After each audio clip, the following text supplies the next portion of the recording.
This is Stare Down the Bull. I'm your host, Susan Hunt. Around here, we tackle the hard stuff: how to lead with clarity, leveraging AI, and turn strategy into real results. My guest today brings a powerful perspective on how to do exactly that. Let's dive in.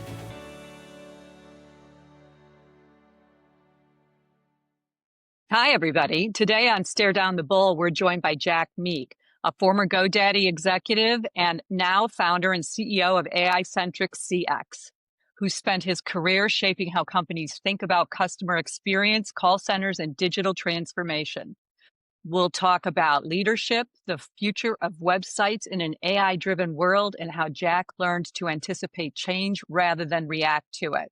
Welcome, Jack. Thank you so much for joining me on Stare Down the Bull. How are you today? Yeah, thanks for having me. I'm doing fantastic today. So great to be here. Great. It's always so nice to talk to you. You have such great insight on so many different things, and I really appreciate you coming on. I'd like to start, if you could maybe share your career journey, because I know that you've just made kind of a major pivot after a long period of time at GoDaddy. So I'd love to hear how that went, how that came about, and where you're going and how you think about it now. Yeah. So first of all, even before GoDaddy, right? As I think back to my career, it's been about throughout my lustrous career that I've had. I've actually worked for 11 different companies, and well before GoDaddy, I spent a lot of time early in my career working for companies that went through a lot of mergers and acquisitions, and so that resilience that I built up throughout that time really is how I've really approached not just career but life, and is what landed me at GoDaddy. So I had gotten let go of at a company through a big reorganization that occurred, and started doing a little bit of advisory and consulting, and in doing so, started reaching out to some old friends, and that's how I landed at GoDaddy, just by chance. So I didn't look for it, and then when I came into GoDaddy, about 7.5 years that I spent there, uh, originally it was all about coming in and helping transform how care was delivered. So it was a first time in the tech space, first time really in a true just strategy role. I've always been in the operations role or a sales role or a CX role. And so it was a challenge. I was like, Yeah. what am I getting into here? And so that 7.5 years, I first developed that plan and then was given the reins to execute that plan. And after 7.5 years, I'm happy to say that we were able to really transform how care is delivered at GoDaddy, and now made that decision to go out and pursue my own thing. I'm ready to take that next chapter, if you will, and get out on my own, and really put my efforts towards consulting and also building a business around helping startups and small businesses use AI to help grow their businesses. That's awesome. It's really an area that can use a lot of expertise, honestly. I know that you and I met when I was the SVP at Live Person, and GoDaddy was one of our customers. And I was always impressed with how innovative you were and how forward thinking you were about technology. You don't always find that in the customer call center environment. So your past experience clearly helped you out there. And I love the idea of, if you work in an environment that gives you where you're constantly integrating, other teams are being integrated, how resilient that actually makes you as a leader. It really does. I went through a lot of that at Nuance over a long period of years. I integrated dozens of companies because we acquired constantly. And it does build a resistance and like a memory muscle that really allows you to pivot a little bit more easily than if it's just kind of, standard all the time. So I Yeah, love that I always that thinking say, a little bit. yeah, there's always a saying that I use with my teams and I use with me internally, and that is there's no such thing as a wrong decision when you reach a fork in the road. It's Yeah. the decision that you commit to, and you make it the best decision. So, a lot of people ask me for that advice of, oh no, what if I make the wrong decision? No such thing. There's always just the right decision. There's so much wisdom in that too. Like, you unfortunately learn that the hard way, and you kind of have to suffer through some really big, bumbled bags or fumbled bags before you realize that, you know what, life goes on even after you make giant mistakes. Um, so about leadership and culture, which I think is what you were leaning into a little bit about there.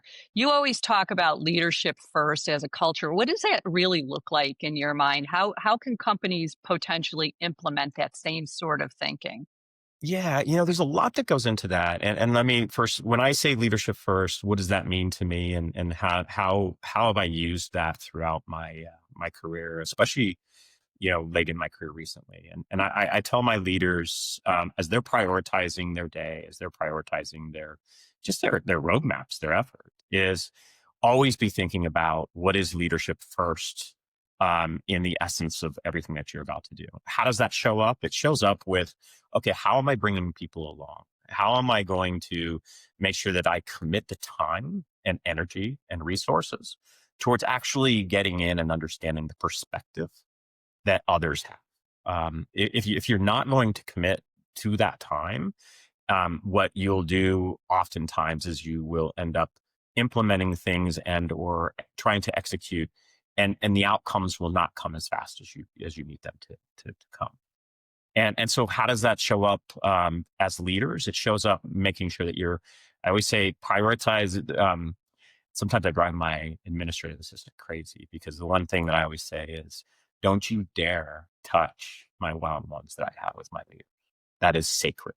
Now you can adjust them, you can move them, but the one thing you cannot cancel is my one-on-ones. And the reason that's so important is because that's where I really learn and get the perspective from the leaders that are on my team of where is their mind, where is their perspective on things. Are they feeling it? Are they not feeling it? Are they frustrated? And now I can get a sense of where do I need to adjust. And I tell my leaders to do the same thing. And it's really interesting. I could go on and on about this, but working in the tech space, and coming from, I had worked in BPO and telecom and a lot of different companies, and I was always taught that leadership first culture is really critical. Coming into the tech space, I see a lot of Yeah. documents and a lot of videos about one-on-ones not being that important. Yeah. And so I'm a firm believer that yes, you need to not have wasted time in your one-on-ones. I agree with that, but I do think they're sacred, and I necessarily agree with some of the CEOs and prominent leaders out there that talk about one-on-ones are not as critical. And even at GoDaddy, we had some leadership that came from prominent technology, prior roles, and they came in, and getting a one-on-one with them, even the folks that worked for them, was very hard to get, because they didn't believe in that. Yeah, I agree with you. I mean, I have never really thought of it that way. It's always kind of the way that I've functioned as a leader. Like, if you don't know what's going on with your team, you don't know what's going on. But it's so being in the tech business, it's so easy to get sucked into that going down that rabbit hole of, constantly quarter after quarter, making sure deals get done. And if you don't prioritize it and you don't make it an actual time to talk to your people, it can be a happy year goes by before you realize that you have missed out on those opportunities to learn and to help and just focus on them. So I understand the high pitched tech process and how crazy that can be. So I think it's a really good reminder for all executives to put leadership first and make sure that you're doing the right thing. And it creates, when people feel like they've been heard and seen, that creates loyalty in management. And that's really important because you need to be able to ask people to do things sometimes that they don't necessarily want to do, and they'll do them because of the way you've had their back in the past or the way that you've helped them in the past or the way that you focus on them. So that's a really good point. Um, you also do a lot of anticipating change rather than reacting to it. So I always think like, I feel that that's very hard. And I'm coming at this from being a tech executive for a long time. I always felt like we were just always catching up, no matter what company I worked for. It was always a catch up thing and always trying to close a quarter and then catching up and reacting to problems rather than we put a strategy together like in August, and literally by September, we had forgotten what the strategy was gonna be, and it was just like full force, go, straight into the wall and get whatever needs to be done in a lot of these companies. So you seem to have a little bit more of a thoughtful approach than. I, change readiness. Well, it goes hand in hand with leadership first, and I'm a firm believer that organizational culture, when it comes to change, is built um, through making sure that leadership is spending the time with their organization all the way down to the front line and understanding how work gets done. I think it starts there. Um, and as a leader, even at my level, at the VP level, I spend a lot of time when I take on a new team, doing deep dives into side by sides and understanding the tools they use, how they get the work done from beginning to end. And it's a heck of a time commitment, but that right there is a change readiness action, because now what you have is you have that context. You have the context of exactly how your teams actually get work done, what they use, and how they think about it. The second thing you do is you then genuinely, with curiosity, you spend time asking your frontline or leaders all the way up the organization about their thoughts, about their ideas, and what would they like to change, and what do they need from the organization. And I say genuine because a lot of times I see leaders that they may ask those questions, but they're checking a box. You need to truly come at that with curiosity. Well, why is it done this way? Well, it's, a lot of times it's because this is what the way they told us to do it. It's the way it's It's always like, been well, done. Yeah. yeah, how would you change it? What do you think needs to change? And so you actually get in there and you understand then the bottoms up organization. And then the third element of this, which is a lot of times the hardest, depending on the organization, is how do you then empower change to actually be done by your teams? How do you create segments of change management within a team? The micro aspects of things, and can you create a space where your teams can actually implement their own change? And so their ideas aren't just floated up to the top and then they wait, and oftentimes they never hear back. Right. And I've worked for so many organizations that have that long, long list of all these things that they've got from the front line of things they should improve on. Um, but how do you actually create an environment where there's some things they can actually go execute themselves? And when you create that culture and you see teams actually coming up with their own ideas and they're given a space where they can implement those ideas, they now become resilient to change because they're actually making their own change. And now when we bring the changes to them, they're more ready for that, because it's like, yeah, we've already been doing our own changes within our organization. What's another change to add on top? That's great. So it's pretty much a bottoms up approach to change, which is really, really a very different model than we see in most places. So that's really smart. Really great. So let's switch a little bit to AI and the future of websites. I know you have some definite opinions on this, and I really want to get into this because I don't know, we're talking about change, and obviously the thing that is changing the fastest in all of our organization is the use of AI and the impact of AI on our businesses. So I would love to spend some time talking to you about what you think is going to happen in the future with regards to websites coming off of GoDaddy. I mean, I would imagine that's a pretty big topic over there. So, Yeah. what are your feelings about that? What are your thoughts? Yeah, and I'm devoting a lot of my energy and time post GoDaddy actually to this topic and helping small businesses, because what's happening, the emergence of the various generative AI platforms, and I say platforms because, yeah, there's ChatGPT, there's Cloud, there's all the different platforms that are out there, but we're only at the beginning of this. And when you look at traditionally how small businesses, and really any business, thinks about their digital presence, they think about first, you go and you come up with a name, and then you create a website. That website needs to be SEO friendly. SEO is, I think everybody in the small business community knows SEO, search engine optimization, from a Google perspective. Well, now all those algorithms and the SEO readiness, as we call it, of a website, a static website where you build all these assets and you put it in a website. And the assumption, or traditionally what we've always had is somebody goes and they do a search for a particular product or a particular need, and you are on that first page, or you're at least on the second page or the third page, so that you could be selected. And then it's how do we get traffic to your website? That's how we've always looked at it. And there's other things then that you start managing as a business to make sure that you're growing your business and that you're prominent out there. Well, now that's changed because the click through to your website is not necessarily what's going to happen. All of us that are using ChatGPT right now, we go and we actually are making the decisions based on what ChatGPT or Claude or serves up to you. So Yeah. it's actually going and it's now getting those assets of who you are as a brand, not just from your website. Yes, there are some elements that might come in, but more of it actually is coming from the other places where you've been mentioned, whether that's Reddit, whether that's Facebook, whether that's Instagram. I mean, you name it, anywhere that your brand is actually out there, is going to be consumed by the different chat GPTs and Claudes of the world.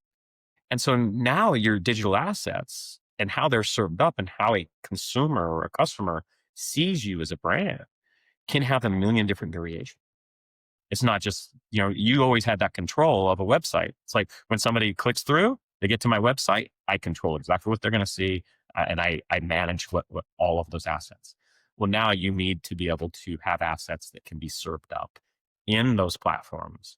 And there could be a lot of different variations that are all going to be customized to who that customer is and what they're looking for. And so you've got to be ready for all of that. So technically, there's a lot of work to be done that goes well beyond SEO readiness. We call it, a lot of people are referring to it now as GEO or generative AI optimization. I don't think a universal term has been tagged yet. It's going to be in the coming. Yeah. So does this mean that there is a possibility or a likelihood that we're going to kind of see the end of websites to a certain degree? I mean, if you could just go click in and ask anything about any company and it just gives you all the detail, what's the point of having a website? What's the point of going to a website? Yeah, I think traditionally the way we think about a website as as a static place that people click through, as I Yeah. was saying before, I think that goes by the wayside. Yes. I think to some degree you'll still need some of that, but really it becomes a digital asset, storage area that you need to, and it needs to be bigger and broader than what you have today. And so the different variations of digital assets that you have as a company, is really what needs to be the new website, if you will. And I think the word site goes away. I think it's Yeah. your web presence, your web assets. Presence. Yes. And as that starts to materialize, I think in the next couple of years, I think what will happen is, yeah, that will be termed differently. Again, I think I was talking to somebody about this the other day. You're going to get less traffic to your website, period, plain and simple. Yeah. But you might actually have more people getting information about you That's right. than ever before. So Your it's kind business. of like Yeah, view it as kind of like a container for your data. And it should be, I mean, it is a container for your data, but it should be a container for extensive data about you that can be pulled at any given time. Am I thinking about that right? that's right. That's right. And then you think about it from an AI perspective, that you need to have your own AI aspect of that is going to make sure, because remember, the agentic world is, agents will talk to agents, right? So AI will talk to AI. And so what's your AI going to serve up to the other AI agents? And so you got to really think about how does that look? Because otherwise you're going to be on, the reliance of the other AIs to come figure out what they want, to serve up to that customer. And, Yeah. It and feels a so you've little got to, unwieldy, yeah, right? Like, yeah. Yeah. so But I that's a do want good, to emphasize, I think the most important thing that a small business can do today is setting website aside, is manage their reputation in all of these forms. It's outside your website. Where are you being mentioned? And if you aren't proactively doing something to get your brand mentioned in these different platforms like Reddit and other places, then you're probably not going to show up in ChatGPT and elsewhere. It's going to get very interesting for sure. How do you think that companies should start building AI friendly assets in that case? I know you have an idea about AI first in a company, like getting people adjusted to actually using AI, and you work with companies to do that.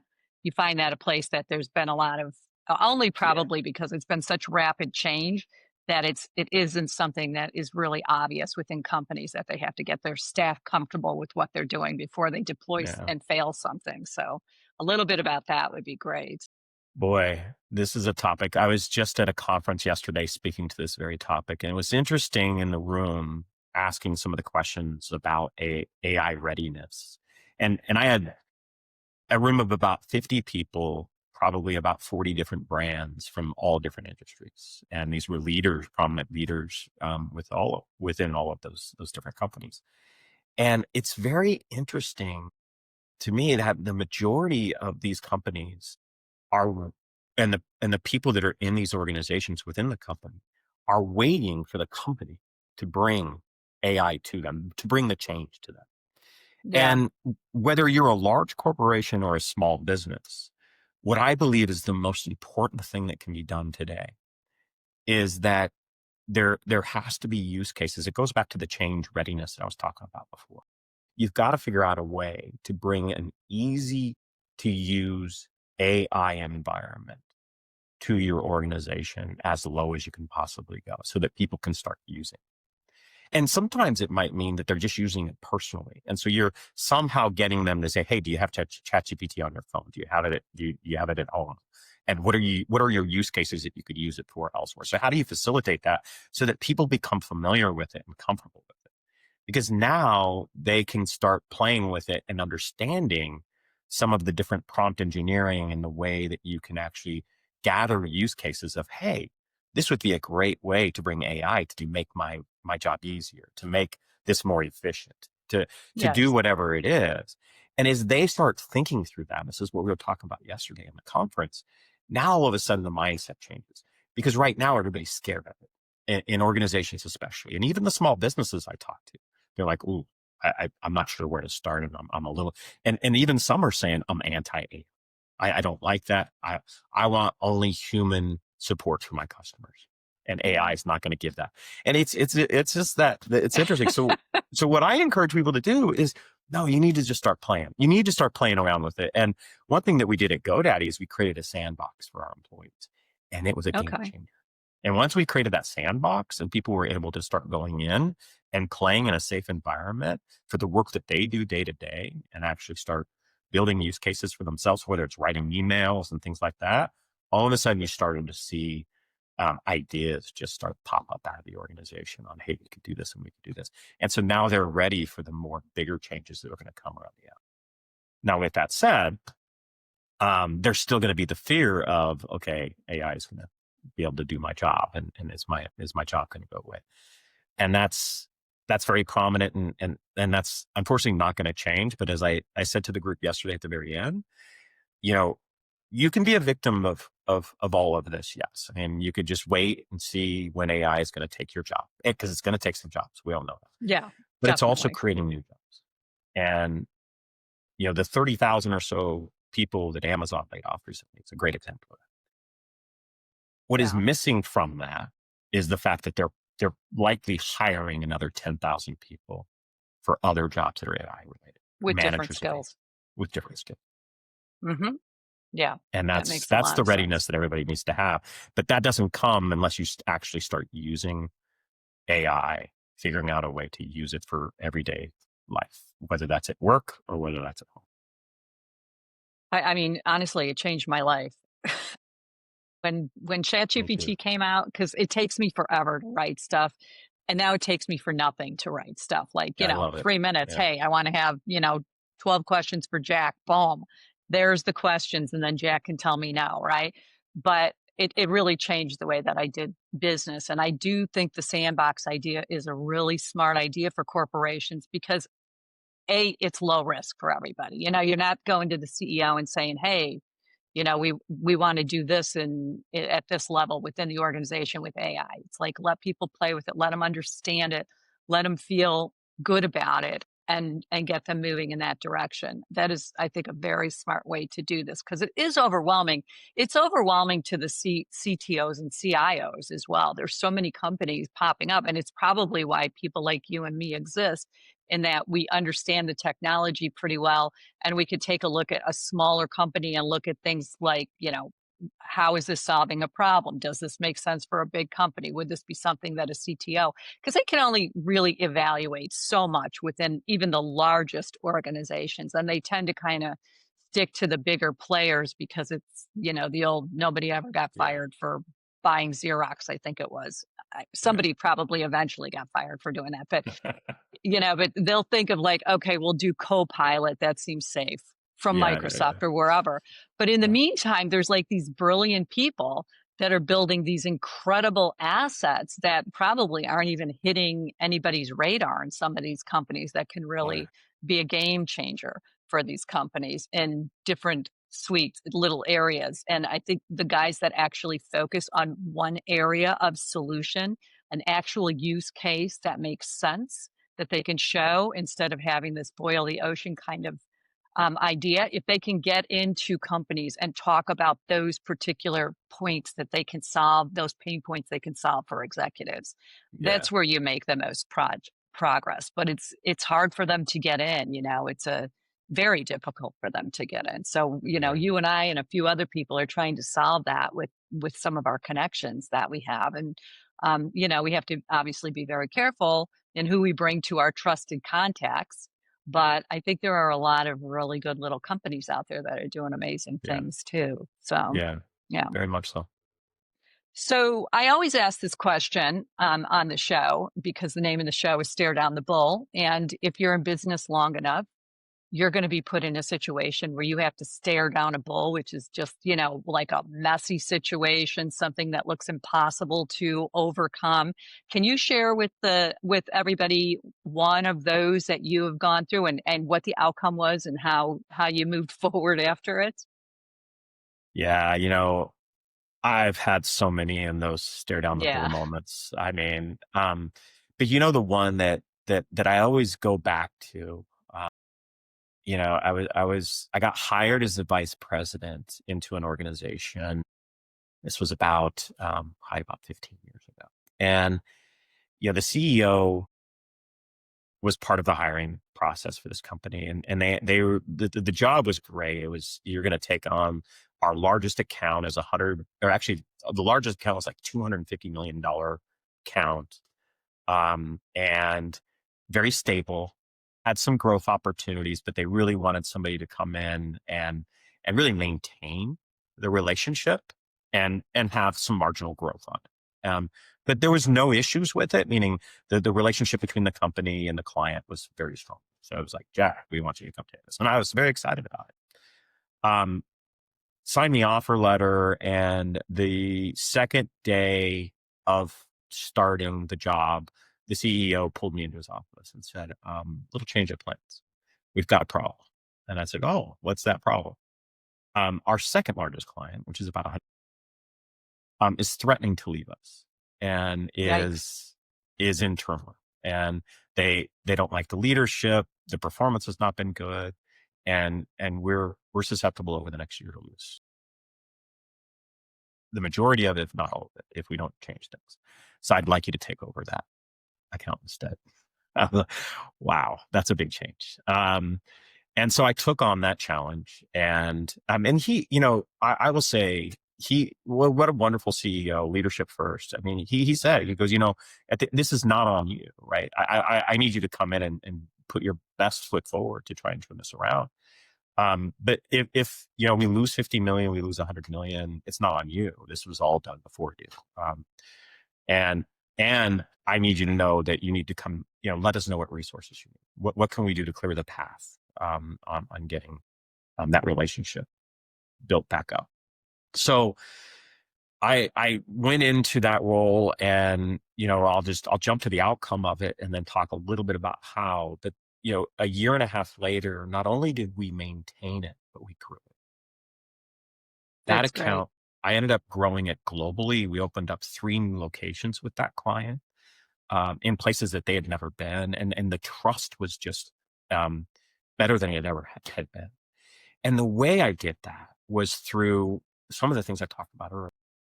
I I devoted my time during the first 60 days just learning their business. This was a client, we were a VPO, and one of the disconnects was the previous leadership just really never took the time to really dive in and understand the business. And so I remember talking to Pat. Patty was, the senior leader at the client, and I remember her telling me, she's like, "Your company has no idea what we do and what our strategy is and what we're trying to achieve." And I said, "Well, that's not going to happen with me." So I spent all that time with the front line. I even took calls at someone just to make sure I understood what it was they were trying to do, and how work got done. And in doing so, I built the trust of the organization. I also identified where the strengths were within the organization. I didn't talk earlier. I meant to talk about strength finders, which is one of my absolutely most favorite training that I do for all of my organizations. And what strength finders is it's about finding what people are great at, not what they're not so good at. Everybody's good at something. And your Yeah. job as a leader is to find out what people are good at. And that's what I did within that organization. I found that I had to do some reorganization of the team, of course, but I put people in the right positions that have the strengths that were going to contribute to our success. And in doing so, and there was a few people even from that day today, and one of them's a CEO of a small company. Another one, me to GoDaddy at one point. So there's just like you created this environment of people that were really good at what they did, and you got the most out of them. And like I said, a year and a half later was the most one of the most incredible accomplishments I've ever achieved in my career. And again, it wasn't me; it was the team. Yeah, well, I mean, it was you. You had the foresight to understand that they had really made a big mistake not paying attention to the customer. I mean, that's not for nothing on a $150 million customer. That's a beyond rookie mistake, not knowing the customer. I mean, they should have had people in there that were focused on it every day, every minute of every day, learning everything that they could, knowing everybody that they could. This is me as a sales leader talking right now. So, Yeah, like, it's you just don't do that with an account that size. So good work and complete surprise. Like, oh, okay, you were hired for this. Is the but yeah, you're going to do this instead. Is the classic bait and switch for you. But I'm glad it worked out. I'm sure you did an amazing job over there. And focus on customers is actually a really important thing. When customers feel like they're being ignored by their vendor or their partner, it's never good. It's just never good. You know. So just one last question, and this has been an incredible discussion, and I know we could talk for another 50 minutes about a bunch of other topics that you and I have covered offline. Looking back on your journey, what's one leadership lesson that you wish you had learned sooner than you did? yeah, yeah. I think about that a lot, and I share this with my teams, especially over the last several years. So there's a saying that goes, "It's amazing how much good you can do when you're not worried about who gets the credit." And Yes. and I remember early in my career, I always looked. I mean, I wanted to climb that ladder so bad, and I was so hungry for that. That first manager position, and that first director position, and that first VP position. And I looked at my peers, and I looked at the rest of the organization as the competition. I was competing. And granted, we're all human, and there's that natural tendency because at the end of the day, you want to get that promotion, and you're competing. But I wish and I regret the fact that I I was really living a leadership life back then of coming into work every day. And I even said this at some point. I said, "Hey, what's your secret to success?" I look at the people around me and I make sure I'm doing more than they are. And ooh, I don't like that.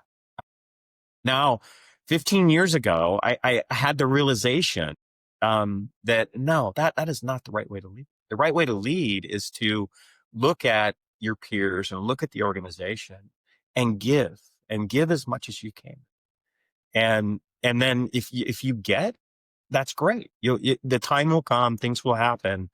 But first and foremost, don't worry about the credit and give your wisdom, give as much, always be asking the question from a curiosity, genuine curiosity perspective of what can I do to help? What can I do to help you? What can I do to help you? And in doing so, you will eventually get. Have I been burned by that? Absolutely have. Absolutely. And it's okay. I'm okay with that.